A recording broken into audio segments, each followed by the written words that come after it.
বিএনপির মধ্যে ছাত্র দলের সবচেয়ে বেশি ত্যাগ আছে। এই কাজ যদি সরকার করতে না পারে তাহলে সরকার ব্যর্থ। বিএনপি হয়তো কিছুদিন ধরে এরকম হুমকি দামকি দিবে আমাদের নেতা কর্মীদেরকে, এরকম মারধর করবে, এরকম হামলা করবে, বাড়িঘর পোড়ায় দিবে।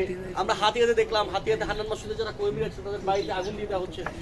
এইটা করতে পারবে, কিন্তু দলগতভাবে ইডিওলজিক্যালি আওয়ামী লীগের মতো ফেস করার সুযোগ নেই।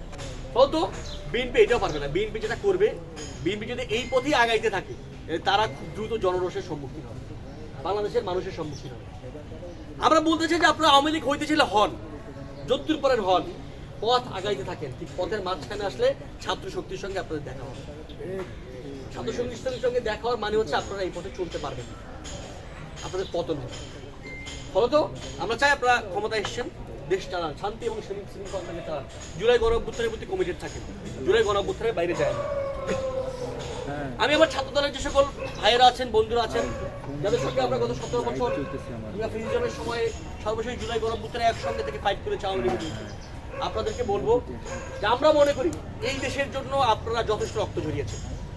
আপনাদের যে ত্যাগ সেটা সীমাহীন, কিন্তু আপনাদের এই ত্যাগকে, আপনার উন্মাদনার এই হামলা মামলায় এই ত্যাগকে বিলীন করে দিবেন। বিএনপির মধ্যে ছাত্র দলের সবচেয়ে বেশি ত্যাগ আছে।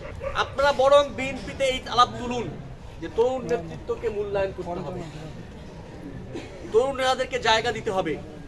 বিএনপি যে সরকার গঠন করবে, সামনে উচ্চকক্ষ হবে, সেই সকল জায়গাতে ছাত্র দলের নেতাদেরকে মূল্যায়ন করতে হবে। আপনারা সেগুলো না করে যে আপনারা সারা দেশে ভাঙচুর করেন, তাহলে আপনি নিজে ঠকে গেলেন, আপনি নিজে হেরে গেলেন। আপনার কাজ এখন দেশ গঠন করা, দেশ পুনর্গঠনের।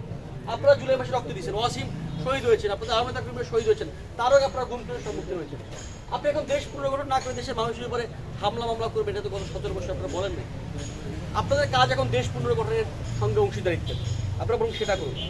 আমরা গতকালকে থেকে দেখলাম হিন্দুদের বাড়ি ঘরে হামলা হচ্ছে, হিন্দুদের বিভিন্ন কমিউনিটি থেকে আমরা একই রকমের উদ্বেগ পাচ্ছি। সরকারকে এবং যে নবগঠিত সরকার হবে তাদেরকে খুব দ্রুত বাংলাদেশের যারা সংখ্যালঘু আছেন, আমাদের হিন্দু ভাইয়েরা বোনেরা আছেন, তাদের উপরে এই নজরটা দিতে হবে যাতে তাদের বাড়ি ঘরে কেউ হামলা করতে না পারে। একই সঙ্গে গত 17 বছর আওয়ামী লীগ যেভাবে করে হিন্দুদের উপরে একটা মেকি জুলুম দেখায়, তারা নিজেরা রাজনৈতিক ফায়দা হাসিল করছে, নিজেরাই হামলা করে, সেটা যাতে বাংলাদেশের না হয়।